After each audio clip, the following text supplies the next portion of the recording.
What's up guys, welcome back to another video. So today is Tuesday, March 24th, and it is officially day 8 or 9 of quarantine, and I wanted to do something different and fun. I have never tried to tie-dye before, so today I am gonna test it out.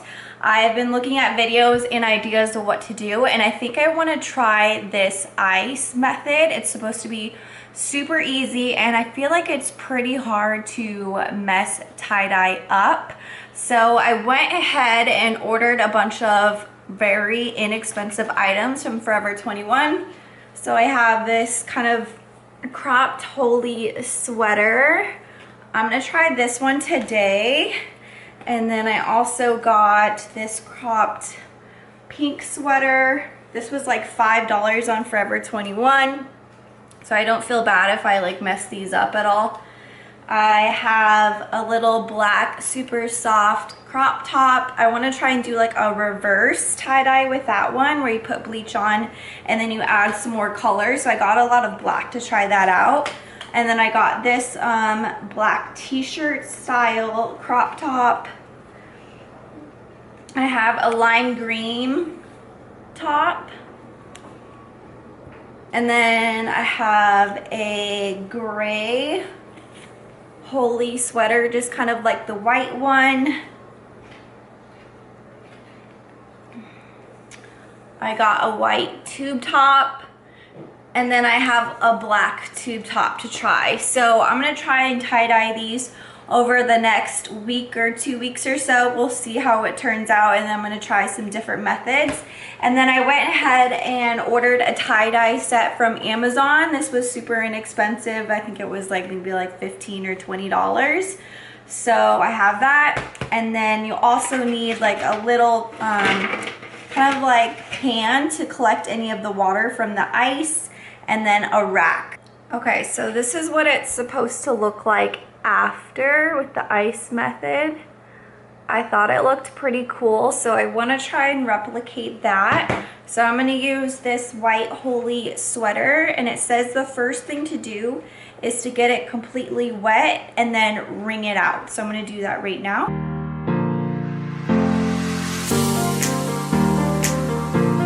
Okay, so I just got it wet and then wrung it out. I know they say to wash your clothing before you tie-dye it. I think it just helps the colors absorb a little bit more. I didn't wash mine, and I think it'll be fine. It's a total optional step. But next is to kind of crinkle it up. The more you crinkle it, the more the white is gonna show. I want less white to show, so I'm just gonna loosely crinkle it up.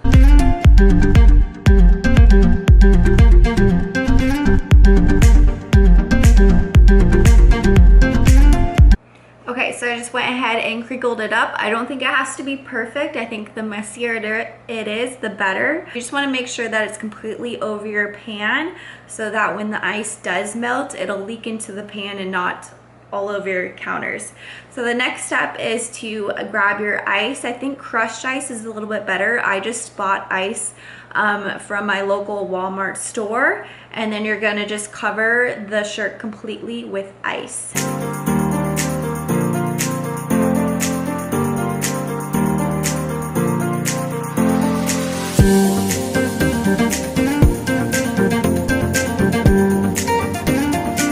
I just covered the shirt completely in ice. I wish I had a little bit more crushed up ice because I think it's gonna work a little bit better, but we'll see how it turns out.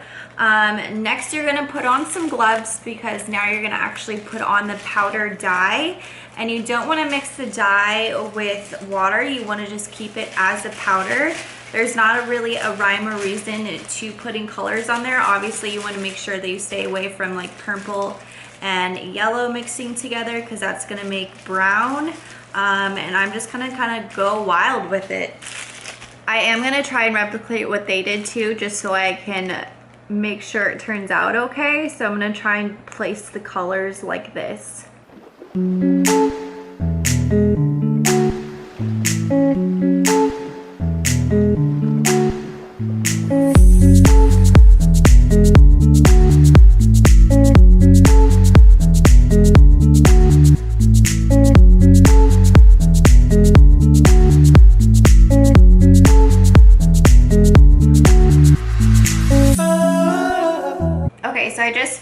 putting all the powdered dye on, I just added a pan underneath it just in case when the ice melts, it'll just go ahead and drop into the pan and not all over the counter, because I just got a little bit on the counter and I thought it wasn't going to come out at first, and I was like, oh crap. But if you don't have this bar keeper's friend, this literally takes anything out of your counters. It helps with rust too, so pick some of this up just in case you do get it on your counters. Otherwise you can just cover your counters with plastic wrap. So after you're done with all the dye, you're gonna go ahead and cover it with plastic wrap so that it doesn't dry out, and then you're supposed to let it sit for 6 to 8 hours. 6 hours if you want the colors to be less intense, and then the longer that it sits on there, the more intense that it's going to be. So I'm gonna let it sit for probably 8 hours, because I feel like once you wash it and dry it,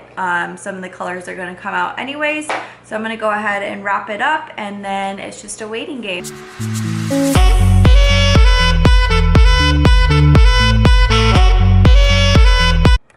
Okay, so I finished dyeing the sweatshirt at 10:30. It is now 8:30, so it's been a long time. So I'm gonna uncover it and rinse it out and see what it looks like.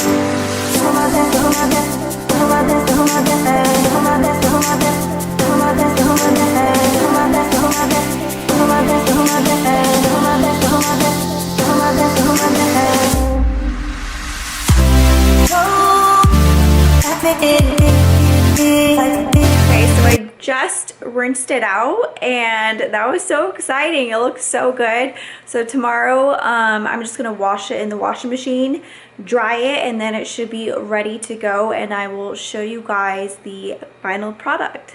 Okay, so it's now the next morning and I let it dry. I'm gonna go put it in the washer and dryer and see what it looks like after. Right now it looks really good though. Okay, so I just pulled the sweater out of the dryer and it looks so good. I'm actually really impressed at how well it blended together. Let's try it on.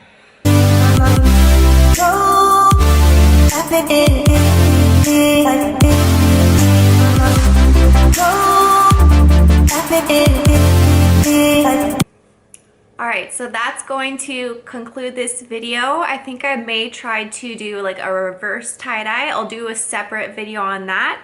If you're new to my channel, please subscribe. It really helps me out. Like this video if you like to see more tie-dye videos, and comment down below what kind of tie-dye I should try next. Thanks, guys.